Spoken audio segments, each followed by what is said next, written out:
Okay na siguro. Last take, no? Oras na. Guys, camera, action!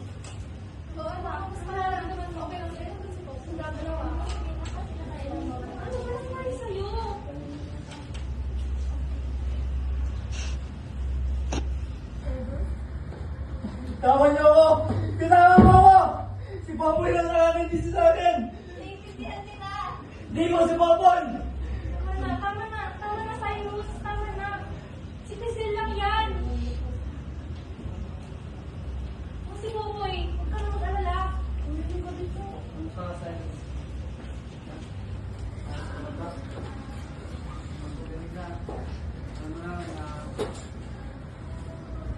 Kahit na alam ko, ginano siya. Pero, yun talaga. Okay naman.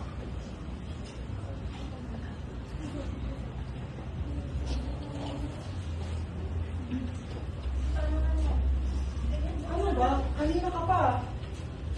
Hindi si Cyrus ang tinitignan mo. Si Popoy. Ano ba? Ang tagal-tagal na. Bakit parang hindi ka makamove on? Kami na. Hindi na ikaw. Kung hindi si Popoy, bakit hindi? Kanina ka pa tumitingin sa kanya. Hindi matanggal-tanggal ang mata mo sa kanya. Ano ba? Matagal mo na kami pinatawad. Pinatawad? Hindi.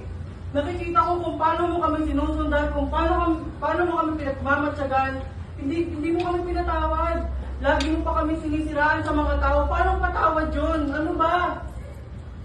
Hindi na mo pa yung siniraan. Eh, itong nagtatanong kayo mga tao, sinasabi ko ako'y may kasalanan sa amin. Bakit kami nag-break? Hindi. Nalaman ko sa mga kaibigan mo na sinisiniraan mo kami ng pilit. Bakit akala mo, ikaw lang ba ang nasasaktan dito? Oo, naging kabit ako. Pero may dahilan. Hindi lahat ng alam mo ay totoo. Hindi porket naging kabit ako, ganun na lang yun. Bakit piling mo hindi ako nasasaktan sa bawat gabi? Sa bawat mananaginip ni Popoy, ikaw ang bukang bibig niya. Ikaw pa rin ang inaarap-arap niya tuwing umaga. Bakit piling mo hindi ako nasasaktan? Dahil naging kabit lang ako, dahil nabuntis niya ako. Hindi nga nabuntis ka niya! Ginawa ka kanya! Hindi ko rin nagustuhan yan kasi hindi ko alam. Hindi ko alam na may asawa siya. Ano, ikaw pa namin kasalanan? Niloloko mo lang kami? Tama na! Dito pa kayo mag-away sa harap ni Popoy! Alam niyo may sakit siya!